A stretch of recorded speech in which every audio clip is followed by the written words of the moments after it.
Elon Musk, the man, the legend, the guy who tweets like he's a teen who just found Reddit. You either love him, hate him, or just scratch your head wondering what he's up to. When he's not busy launching cars into space, rebranding Twitter into the global forum, or promising that Neuralink will turn us all into cyborgs by next Tuesday, he's making major hiring decisions. But here's where things get interesting.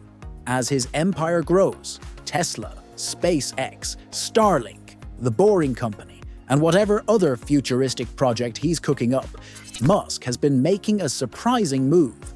He's been hiring more Filipinos over Chinese workers. Now, if you rewind a decade, China was the obvious choice. The factory of the world, with 1 billion people ready to churn out everything from iPhones to knockoff Supreme hoodies. But Musk, he went in a completely different direction. He started tapping into the Filipino workforce instead. So, what's the deal? Why is he putting more faith in Filipino workers than their Chinese counterparts? Let's dive into it. Let's start with something simple: language. In today's world, where English is the go-to language for tech, business, and, let's be honest, even influencer apologies, being fluent in it can be a game changer. And guess what? Filipinos, they speak English. Now let's look at China. Sure, English is part of the curriculum, but here's the catch. How well people speak, it really depends on where they are. In cities like Beijing and Shanghai, you'll find folks who can handle themselves in an international setting. But take a trip to the factories, engineering centers, or the places where all the real work gets done. Not so much. And when you're running businesses that need top-notch engineers, designers, and software developers, people who can not only read technical documents, but also understand the finer points, you don't have time for Google Translate. You need workers who can jump on a call, read a manual, debug a system, and have a casual chat in the same language as everyone else. That's where the Philippines really stands out. But here's the thing, it's not just about language. Filipinos are known for their incredible work ethic. They're hardworking, flexible, and here's the kicker, loyal. They don't jump from job to job like workers in other places. They stick around, and that's huge in today's world. In China, job loyalty isn't what it used to be. Tech workers are hopping from one company to the next, always chasing a better paycheck. But in the Philippines, it's a different story. Filipino workers tend to stick around, valuing stability over constantly jumping careers. They're in it for the long haul. Now let's talk about money. Let's be honest, Elon Musk isn't exactly known for splashing out on labor costs.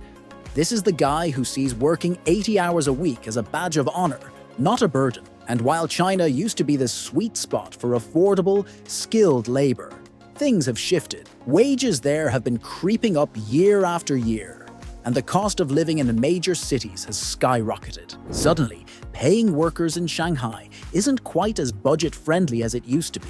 On the flip side, in the Philippines, wages are still competitive, but the cost of living is much lower. That means workers can maintain a decent standard of living while staying affordable for companies. It's a win-win. Well, unless you're one of those poor souls pulling all-nighters at Tesla's offices. But that's a whole different story. And don't forget about cultural compatibility.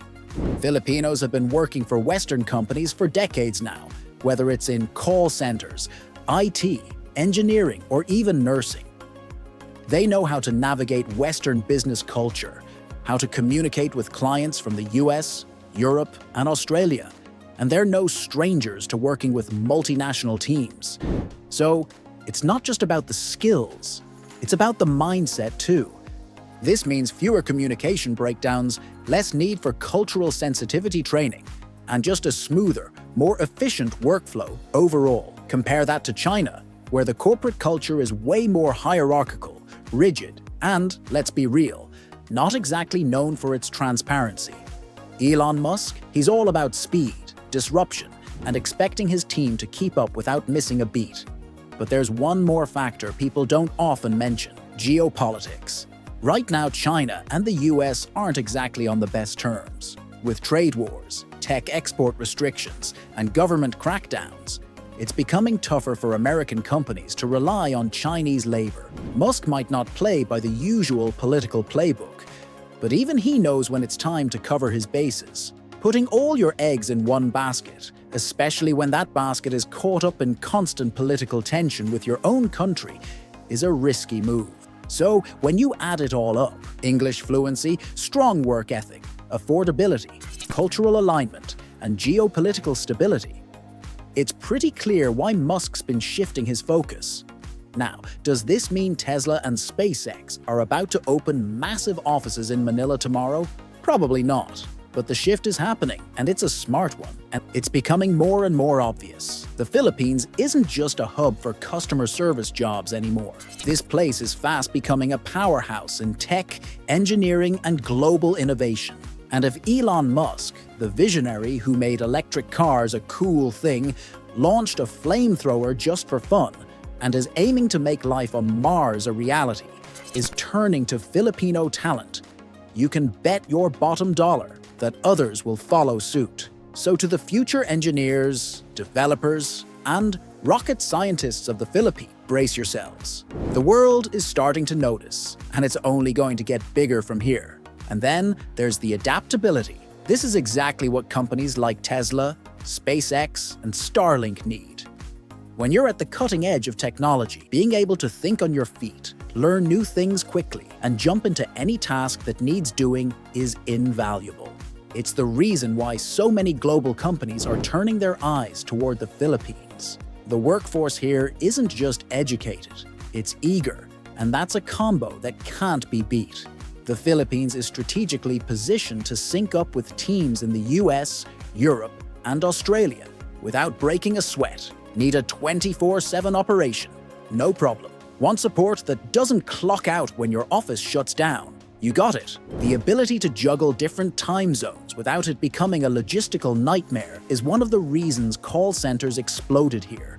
And it's exactly why tech companies are expanding their remote teams in the country. The infrastructure's in place, and so is the talent. CEOs like Musk know it, and they're leading the charge. The Philippines is no longer just a place to outsource. It's a key player in the global game. The global workforce is evolving, and companies are starting to see it in a new light. It's no longer just about finding the cheapest labor. They're after the best talent, the kind of people who bring commitment, skill, and a relentless work ethic that's becoming rarer to find elsewhere. Sure, Elon Musk isn't always the easiest to figure out. One minute, he's tweeting something that sends stockholders into a panic, and the next, he's pushing boundaries that make the rest of us blink twice. But when it comes to hiring, Musk has a knack for spotting trends before they blow up. Right now, the trend he's locked onto is the Philippines. There's no question about it. Now, let's get into the infamous 996 work schedule in China, the one that forces workers to clock in from 9 a.m. to 9 p.m. 6 days a week. It's a grueling routine that some wear like a badge of honor, while others see it as nothing more than soul-crushing exhaustion. The idea behind it? If you're not living at the office, you're not working hard enough. And sure, that mentality has fueled massive economic growth, but it's come at a steep price. Burnout, exhaustion, and an entire generation wondering if they're really living or just existing to work. This is where the Philippines has a distinct edge. The balance between work ethic and adaptability is a game changer, and it's exactly what the world's biggest companies are noticing.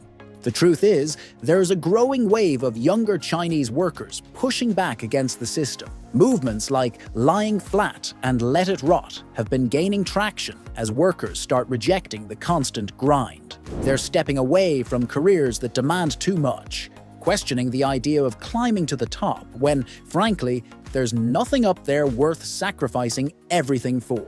And this is a serious challenge for companies like Tesla, who aren't just looking for warm bodies to fill positions. They need people who are engaged, passionate, and able to contribute their best ideas. Collaboration isn't just a buzzword in the Philippines, it's the foundation of how work gets done. That's why the best Filipino workers integrate so effortlessly into Western teams.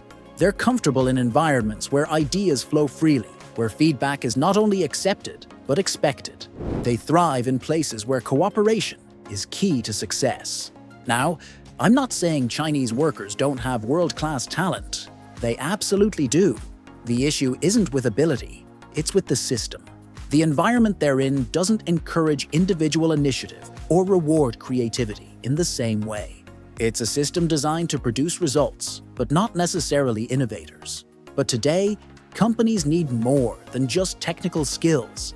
They need people who are willing to take risks, experiment, and fail big, all while figuring out what works.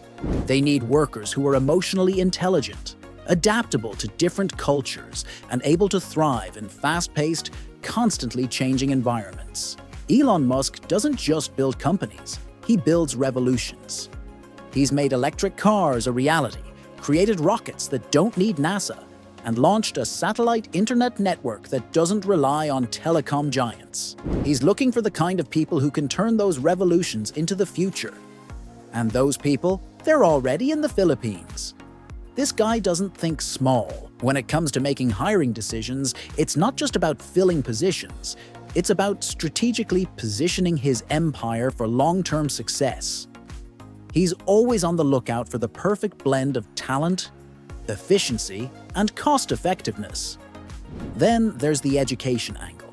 The Philippines is churning out thousands of engineering, IT, and business grads every year. And it's not just book smarts these grads have, they're industry-ready. The country has a fast-growing tech scene, a thriving outsourcing industry, and a workforce that's already comfortable working with international teams. This means companies don't waste months training employees on the basics. They can jump straight into the work and start delivering results. Now, compare that to China. With a workforce so large, finding the right talent can feel like looking for a needle in a haystack. And in high-demand industries like tech and engineering, the competition for top talent is fierce. It's not just about hiring someone who can do the job. It's about hiring someone who can do it better than the next guy. And don't forget about outsourcing. That's where the Philippines really shines. The Philippines is a major player in the global business process outsourcing BPO industry. And it's not just about call centers anymore. We're talking tech support, customer service, IT, finance, pretty much anything that keeps a business running behind the scenes. Companies like Tesla and SpaceX don't just need engineers and designers. They need solid back-end support, logistics teams, and customer service reps who can ensure everything runs smoothly. That's where the Philippines really stands out. Now, China is a powerhouse when it comes to manufacturing and technical services. But when it comes to outsourcing, especially in customer-facing roles, they don't quite have the same reputation. Cultural and language differences can make it tough for Chinese outsourcing teams to seamlessly integrate into global operations. Then there's the pace. Companies like Tesla and SpaceX are all about moving fast, breaking things, and pushing the limits of what's possible. Not everyone can keep up with that speed. They need people who can stay cool under pressure. Government support plays a big role too. The Philippine government is all about encouraging foreign investment, making it super easy for companies to set up shop with tax breaks and business-friendly policies. On the flip side, China has been tightening the reins on foreign businesses. Trade tensions, intellectual property issues, and unpredictable regulations are making it riskier for American companies to depend too much on operations in China. The Philippines isn't just about saving a buck. It's a smart, long-term investment. Elon Musk isn't thinking 5 years down the road. He's thinking about 50. He's not looking for a quick fix. He's building something solid. Now, China will always be a major player in the global game. Its manufacturing strength, tech innovations, and economic clout aren't going anywhere. But for companies that need a skilled, flexible workforce that's in tune with global teams, the Philippines is becoming a game changer. Musk sees it. Other companies are catching on too. So, the real question isn't whether the Philippines is the right choice. It's how many more companies will follow Musk's lead before the rest of the world catches up. If you've made it this far, you probably enjoy the content. So why not like, subscribe, and drop a comment? And don't forget to share this video with your friends and family.